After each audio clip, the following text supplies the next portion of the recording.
코로나19 속에서도 무궁화 한인 요양원을 되찾기 위한 열망이 기적을 만들어냈습니다. 앞서 다소 지지부진했던 무궁화 기부는 한인 기업과 최등용 씨의 100만 달러 쾌척을 계기로 다시 점화했습니다. 사업가 조성호 씨와 김학성 씨가 연이어 10만 달러씩의 거액을 기부했고 큰빛교회가 15만 달러를 기부하면서 모금 목표인 450만 달러를 초과할 것으로 예상됩니다. 앞서 신중화 씨가 50만 달러, BAT 한국식품과 영락교회, 갤러리아 슈퍼마켓 이외에 옥스포드 플라자 투자자그룹과 미랄교회, 본한인교회, 정창원 씨와 한상훈 씨, 고 손영 씨 유족이 각각 10만 달러 이상을 기부했습니다. 고 이성욱 교수의 부인 손순생 여사는 전 재산 10만 달러를 위원회에 전했습니다. 남편 이름으로 장학금을 하나 만들까? 아니면은 무궁화 요양원에 기부를 할까? 그래, 요양원이 더 급하다. 그래서 요양원에 주시겠다고. 한 80대 노부부는 장례 적금을 선뜻 내놓기도 했습니다. 딱 10,000불짜리가 곧 만기가 되니까 이게 딱 무궁화 요양원 성금에 내라는 그런 뜻이라 이거죠. 자기 전 재산 내놓는 거나 마찬가지잖아. 얼마나 가슴 뭉클하고 고마운지. 이처럼 아름다운 기부가 이어지면서 지난 17일까지 개인과 회사, 종교계와 단체, 익명까지 총 1,048개 팀이 무궁화 요양원 기부운동에 동참했습니다. 여기에 더해 향년 97세를 일기로 별세한 토론토 한인연합교회의 김익선 목사 유가족이 조의금 일체를 요양원 인수에 기탁하기로 했습니다. 한인사회 최초로 모금액 목표의 조기 초과 달성한 위원회는 현재도 기부 행렬이 이어지고 있다며 무궁화 한인요양원 인수는 물론 새로운 침상이나 시니어 케어 서비스를 확대할 수 있는 새로운 프로젝트를 준비하고 있다고 전했습니다. 무궁화 요양원 기부는 체크 또는 한인은행 예치, 온라인 이외에도 이트랜스퍼로도 쉽게 참여할 수 있습니다. 얼티비 뉴스 손희정입니다.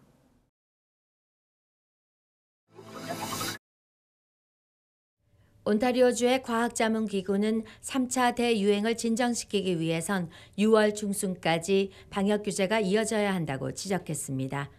오늘 기구가 발표한 예측 모델에 따르면 지금 추세로 6월 2일 경제를 재개하면 하루 신규 확진자가 6월 초 1,000명으로 떨어지지만 더 이상 줄지 않고 이 상태가 한 달간 계속될 것으로 예상됐습니다. 하지만 6월 중순까지 규제를 연장하면 7월 말에는 수백 명대로 낮아질 수 있고 또 백신 접종률이 더해지면 이 수치는 더 감소할 수 있다고 강조했습니다. 백신 접종 덕분에 중증 환자 수는 다음 주 700명대로 떨어지고 다음 달 중순이면 400명대로 감소할 수 있다고도 예상했습니다. 결국 기구는 백신 접종률을 높이는 것도 중요하지만 동시에 일부 방역 규제도 지속해야 한다고 강조한 겁니다. 이어 정부는 백신 접종률과 인구 대비 확진율 상황에 따라 규제 완화 계획이 8월까지 이어질 수 있다고도 덧붙였습니다. 이 밖에도 기구는 대면 수업이 재개되면 일일 확진 사례가 증가하겠지만 보건당국이 관리할 수 있는 수준이라고 전했습니다. 이런 가운데 온주의 일일 신규 확진자 수가 이틀 만에 다시 2,000명을 넘어섰습니다. 어제 신규 환자는 2,400명이 늘고 또 27명이 추가 사망했습니다. 토론토에서 607명, 필 지역 528명, 욕 지역에서도 181명이 나왔으며 해밀턴에서도 224명 늘었습니다. 한편 오늘 오후 온주 정부가 영업 재개 계획을 발표한 가운데 일부 규정은 스테이 앳홈 명령이 적용되는 6월 2일 이전에 허용될 것으로 알려졌습니다. 지역별 개방이 아닌 섹터별 개방이 예상되며 골프와 테니스 등 야외 스포츠가 가장 먼저 완화되고 식당 페리오와 소매업소의 실내 영업이 제한적으로 허용되며 식당의 실내 영업과 헬스장은 더 늦어질 것으로 전해졌습니다.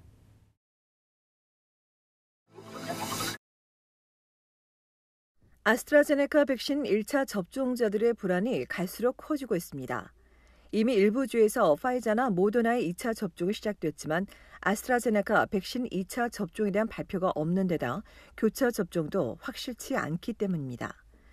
지난주 혈전 부작용을 들어 1차 접종을 중단한 온타리오주는 조만간 2차 접종 계획을 발표할 것으로 알려졌습니다. 현재 보관 중인 재고가 5월 31일까지 유효하기 때문입니다. 이에 따라 정부 발표가 나오면 아스트라제네카 백신 1차 접종자 중 4만 5천여 명은 당초 일정보다 더 빨리 2차분을 맞을 수 있을 전망입니다. 브리티시 콜롬비아주는 1차 접종자 모두에게 2차 접종에 대한 선택권을 제공할 예정입니다. BC주 아스트라제네카 백신의 유효기간은 6월 말까지로 약 2만여 회분이 남아있으며 현재 영국 연구팀의 결과를 기다리고 있는 것으로 알려졌습니다. 이런 가운데 캐나다에서도 교차 접종에 대한 연구를 시작합니다. 18세 이상 1,300여 명을 대상으로 혼합 접종의 안전성과 접종 간격에 따른 면역 반응, 면역 지속성을 함께 분석할 예정입니다. 현재 캐나다산 코로나 백신에 대한 3상 임상 시험이 진행 중인 가운데 어제까지 캐나다에선 1,956만여 명이 최소 1차분 접종을 마쳐 전체 인구의 47.6%, 12세 이상의 접종률은 54.5%를 기록했습니다. 한편 초저온 상태에서 보관하고 유통해온 파이자 백신이 영상 2도에서 8도인 냉장에서 최대 한 달 동안 보관과 유통이 가능한 것으로 알려졌습니다. 최근 유럽의 약국과 미국 식품의약처가 파이자 백신을 냉장 상태에서 최대 한 달까지 보관할 수 있다고 발표해 접종소가 더 늘어날 수 있을 것으로 예상됩니다.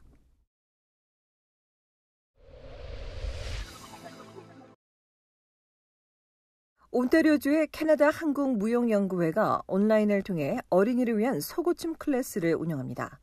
오는 6월 26일부터 7월 24일까지 매주 토요일 오전 10시부터 1시간씩 5번 수업하며 마지막 수업 시간엔 간단한 발표회도 마련될 예정입니다.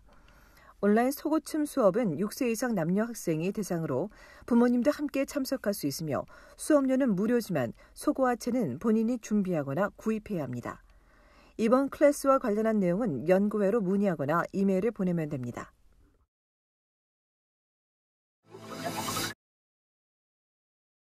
온타리오주 토론토 경찰이 놀스역 엠프레스 플라자에서 발생한 성추행 용의자를 공개 수배했습니다.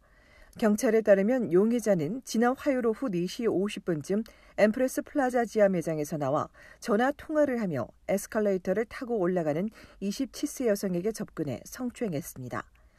27세로 추정되는 용의자는 키 167cm, 보통 체격에 검은색의 짧은 머리를 했으며 범행 당시 흰색 셔츠와 회색 바지, 검은색과 흰색 있는 운동화를 신었습니다.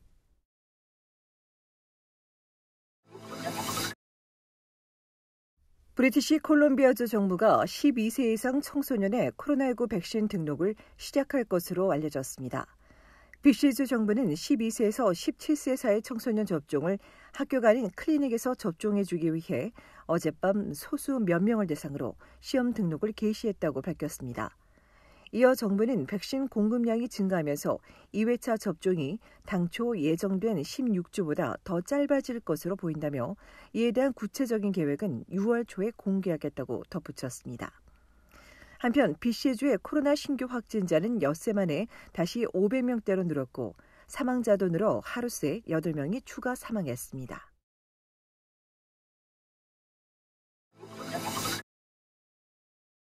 백신 여권이 개인 인권을 침해할 가능성이 있다며 여권이 도입될 경우 개인정보 보호를 최대한 보장해야 한다는 지적이 나왔습니다.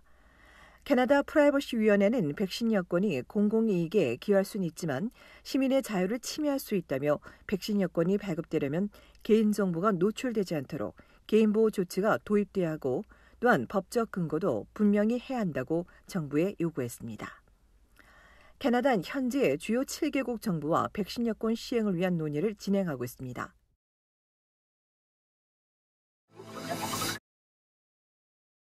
만삭의 임산부가 출산을 위해 병원으로 향하던 중 기뢰에서 출산하는 동영상이 공개돼 화제가 되고 있습니다. 온타리오주 윗비에 사는 임산부는 지난 10일 셋째 출산을 위해 가던 중 병원 도착 10여 분을 앞두고 갑자기 극심한 진통을 호소했습니다.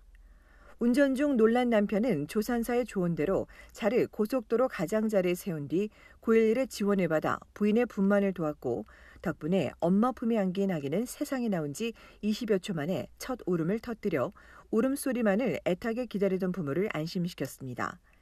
잠시 후 응급차가 도착해 산모와 아기를 병원으로 옮겼으며 현재 2명 모두 건강한 것으로 알려졌습니다.